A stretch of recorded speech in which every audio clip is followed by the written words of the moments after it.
When interest rates rise, gold often falls. When rates drop, precious metals shine. But why is this relationship so powerful, and what does it mean for your portfolio?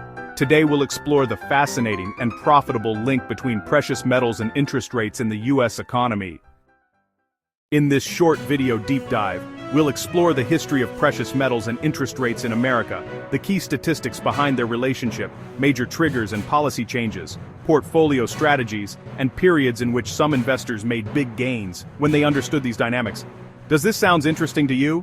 Let us explore more in detail.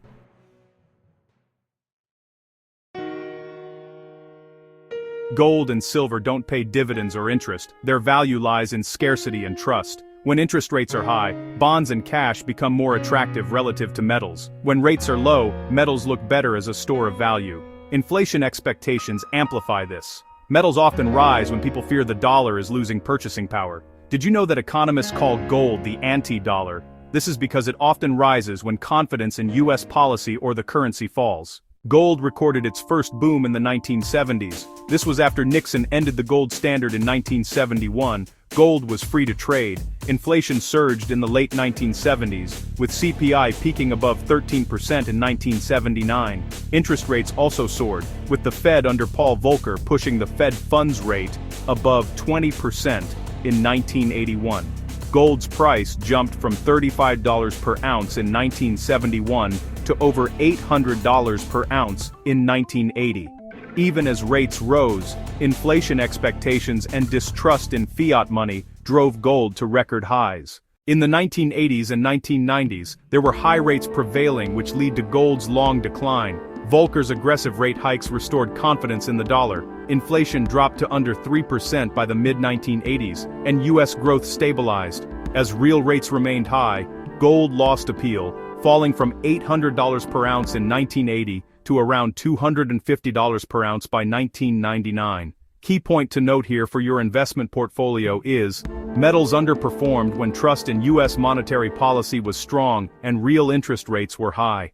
In the 2000s, there were generally low rates which resulted in a new bull market. The dot-com crash in 2000 and 9/11 attacks triggered the Fed easing, which resulted in lowering of rates. The 2008 financial crisis pushed rates near zero and launched quantitative easing.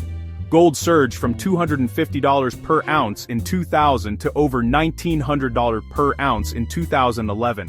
Silver spiked too, touching $49 per ounce. An interesting statistics to note. Between 2000 and 2011, gold delivered a compound annual growth rate of over 17%, far outpacing stocks. It is important to note that low rates plus systemic fear result in massive gains for precious metal investors.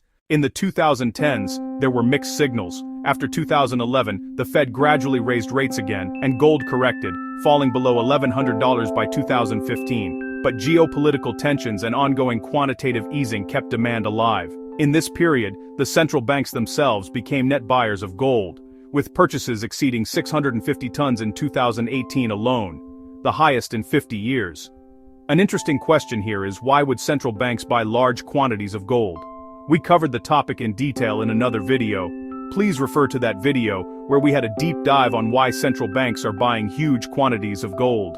As an investor, it is important to note that even in rate hiking cycles, institutional demand and geopolitical uncertainty can sustain metals. The world faced one of the greatest challenging eras to be recorded in history, which started in 2019 with the COVID-19 pandemic, persistent inflation, and rate shocks. COVID-19 saw rates slashed back to near zero in 2020, with trillions in liquidity injected. Gold hit a new high above $2,000 per ounce in August 2020.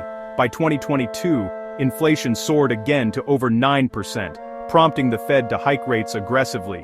Metals remained resilient despite higher rates, reflecting fears of currency debasement and global instability.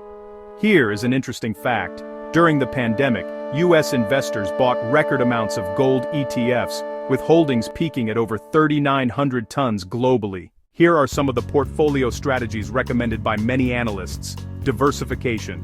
Many analysts recommend holding 5 to 10% of your portfolio in precious metals as a hedge. This is just a rough guide to consider for your investment portfolio. Asset allocations depends on your risk appetite and general investment objectives or strategy.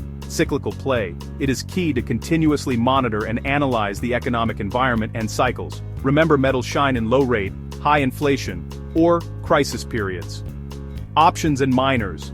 Beyond bullion, investors can use ETFs, mining stocks, and even options to capture leverage. Dollar cost averaging. It is important as it smooths volatility while preserving exposure.